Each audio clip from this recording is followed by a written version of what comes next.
I'm getting older, Brian.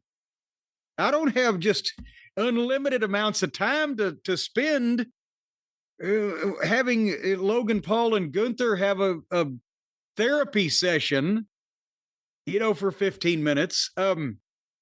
That's what they started the show off with, and it was good. Logan Paul is an excellent heel personality. He's got attitude in his promos. He can talk. He's got the facial expressions. He's a obnoxiously strutting body language type of heel. And, he's doing a good promo.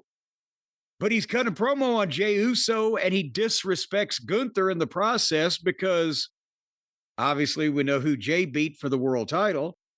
So Gunther comes out because Gunther gets the winner of Logan Paul against Jey 3 weeks from now on Raw. Maybe. Why is Phoenix a big deal? Why are they giving us a main event in Phoenix?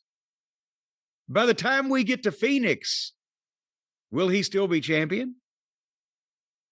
But he gets the winner of that match from Saturday night's main event on Raw. And the fans are into Gunther, chanting, "You tapped out at Gunther." And they're into just booing Logan Paul, so they had reaction here. But Gunther is kind of the nominal babyface. You seem so sure that you can beat the guy who beat me, so you think you're better than... It's like the Mendelbaums. You think you're better than me? And then Gunther, for English being a second language, can speak better than the guys whose English is the first language. And he put him over and suckered Logan Paul into thinking he was complimenting him and saying, "I could learn from you. You're a self-made social media megastar. You can teach me about the marketing and the social media. Because to you, it's business." See, you like my Gunther accent? It's not terrible. It sounds just like him, doesn't it? Not bad. Well, to you, it's business. But to me, it's personal. Beating Jey Uso is personal. So if you take that away from me, I'm going to take it personal. And then he said, basically, I don't like being respected by non-wrestlers. And everybody, woo.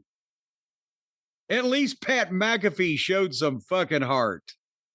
You have no heart. And if you beat Jey and take that rematch away from me, I will eat you alive.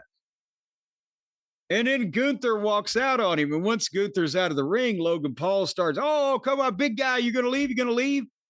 And suddenly Jey Uso's in the ring behind Logan Paul. And he turns around and gets super kicked. Boom. And their poor old Logan Paul is colder than a banker's heart. And Jey told him that he'd see him Saturday and he'd see Gunther in Phoenix.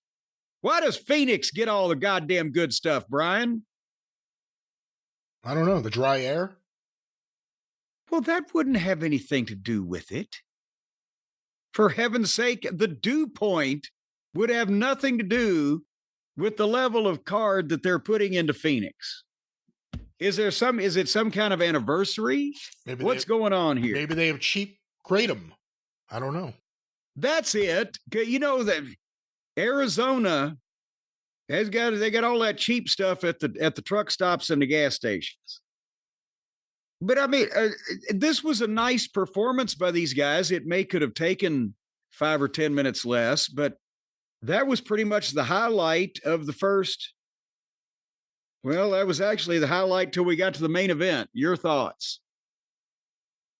The fans really wanted to make a lot of noise and scream as much as they could, and they did.